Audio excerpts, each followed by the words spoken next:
नारायणाय विद्महे वासुदेवाय धीमहि तन्नो विष्णु प्रचोदयात्। मलमास का महीना बड़ा ही पवित्र महीना है। मलमास की कथाओं का श्रवण करने से सभी राशि वाले सभी मलमास की कथा अधिक मास की कथाओं का श्रवण करें। इन कथाओं का श्रवण करने से व्यक्ति की सभी मनोकामनाएं पूरी हो जाती हैं। किसी भी प्रकार की कोई व्याध आ रही है, संतान धन प्राप्ति नहीं हो पा रही है, व्यापार अच्छा नहीं चल रहा है, तो मल मास का जो महीना है, अधिक मास का जो महीना है, इसे पुरुषोत्तम मास भी कहते हैं।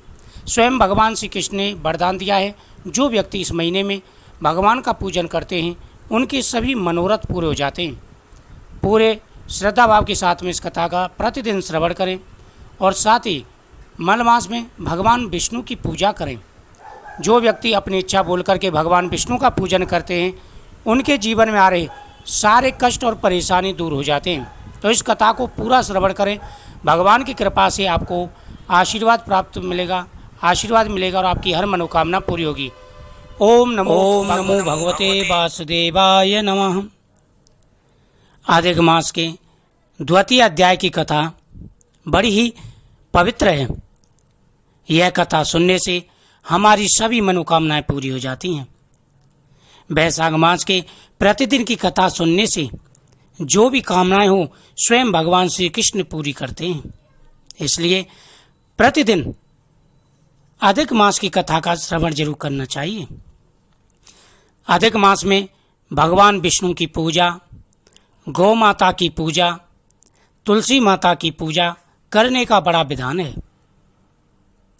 अब मैं आपको अधिक मास के द्वितीय अध्याय की यानी दूसरे दिन की कथा सुना रहा हूं। आप पूरे मन लगा करके इस कथा को श्रवण करें। सुखदेव जी को देख करके सब मुनि हाथ जोड़ के खड़े हो गए। यानी जैसे ही सुखदेव जी वहां पर आए सभी हाथ जोड़ के खड़े हो गए। सब ने सुखदेव जी के लिए आसन प्रस्तुत किया। सुखदेव जी ऊंचे आसन पर ऐसे शोभायमान हुए जैसे रात्रि में तारागणों के बीच में मध्य चंद्रमा शोभायमान होते हैं। सूत जी कहने लगे, हे ऋषियों, श्री सुखदेव जी को राजा परीक्षित को श्रीमद् भागवत की कथा सुनाते हुए देखकर आया हूं। यानी सुखदेव जी ने राजा परीक्षित को श्रीमद् भागवत कथा का श्रवण कराया और वह मैं सुन करके आया हूं। ऋषि कहने लगे कि हे सूत जी, जो कुछ आपने वेद व्यास जी के मुख से सुना हो वही सुनाइए। सूत जी बोले, हे ऋषियों, मैं तुमको अपने सामर्थ्य के अनुसार सुनाता हूं। एक समय नारद जी विचरते हुए भगवान नारायण के निवास स्थान में जा पहुंचे। वहां पर भगवान के चरणों में अलकनंदा बह रही थी।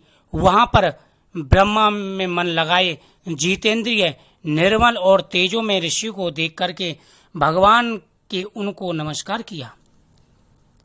तब साष्टांग नमस्कार कर श्री विष्णु की स्तुति करते हुए नारद जी कहने लगे, हे देवादिदेव, संसार के स्वामी, दया सिंधु, आप सत्यव्रती त्रिसत्य ही हो। सत्य के सार रूप हो, सत्य से ही उत्पन्न हो, सत्य योनि को आपको ने मेरा नमस्कार है। नारद जी ने भगवान विष्णु की स्तुति की और कहा कि हे प्रभु, आप सत्य के स्वरूप हैं। आदि अंत सभी आपसे ही उत्पन्न है। आप त्रिसत्य हो, यानी हर काल में विराजमान रहने वाले हैं। आप सभी के जन्मदाता हैं। आपसे ही सृष्टि उत्पन्न होती है, आप में ही विलीन होती है। आपको मेरा नमस्कार है। हे भगवान, आप प्राणियों के हृदय में आ सकते हैं। स्त्री पुत्र आदि के मुंह में फंसे हुए गृहस्थी लोगों का हित करने वाला तथा मेरे लिए भी लाभदायक कुछ विचार कर मुझे बताइए। मैं आपके मुखारविंद से कुछ सुनने की इच्छा रखता हूं और ब्रह्मलोक से आया हूं। नारद जी के ऐसे वचनों को सुनकर भगवान हंसकर नारद जी से कहने लगे कि हे नारद, भगवान श्री कृष्ण की पुण्य कथा को सुनो। यानी देव ऋषि नारद जी ने भगवान विष्णु को कहा कि प्रभु, मोह माया में फंसे हुए इंसानों के लिए कुछ उपाय बताइए, कोई कथा श्रवण कराइए। तब भगवान विष्णु बोले कि हे नारद, मैं तुम्हें भगवान श्री कृष्ण की कथा सुनाता हूं। हे तात, जगत के विधाता और उसको एक पल मात्र में नाश करने वाले, उनके नामों को कहने वाला पृथ्वी में कौन समर्थ है? स्वयं भगवान विष्णु अपने मुख से कह रहे हैं कि क्षण भर मात्र में संपूर्ण सृष्टि का नाश करने वाले भगवान श्री कृष्ण की कथा को कहने में कौन समर्थ है? उनकी कथा का मैं तुम्हें श्रवण कराता हूं। हे नारद, ऐसी सारयुक्त कथा तुमको जानते हो, परंतु फिर भी दरिद्रता को हरने वाला, यश और श्रेष्ठ पुत्रों को देने वाला, मोक्ष देने वाला तथा शीघ्र सेवन योग्य ऐसे अद्भुत पुरुषोत्तम महत्व को कहता हूं। संतान धन को देने वाला, दरिद्रता को दूर करने वाला, इंसान को मोक्ष देने वाला, इंसान के सभी प्रकार के पापों को दूर करने वाले पुरुषोत्तम मास की मैं तुम्हें कथा का श्रवण कराता हूं। नारद जी कहने लगे कि हे प्रभु, स्वामियों सहित मैंने चैत्र आदि मास तो सुने हैं, यानी मैंने चैत्र आदि मास सुने हैं, परंतु उनमें पुरुषोत्तम मास नहीं सुना। नारद जी कहने लगे कि हे प्रभु, आपने मुझे अनेकों पुराण सुनाए हैं, अनेकों सभी मासों की कथाओं के विभिन्न सार मुझे समझाए हैं।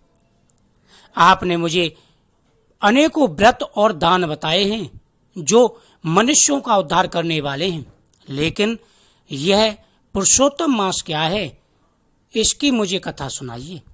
मैं इसके बारे में जानने के लिए उत्सुक हूं। यह पुरुषोत्तम मास कौन सा मास होता है? यह कैसे हुआ? हे कृपा निधे, यह सब आप मुझसे कहिए।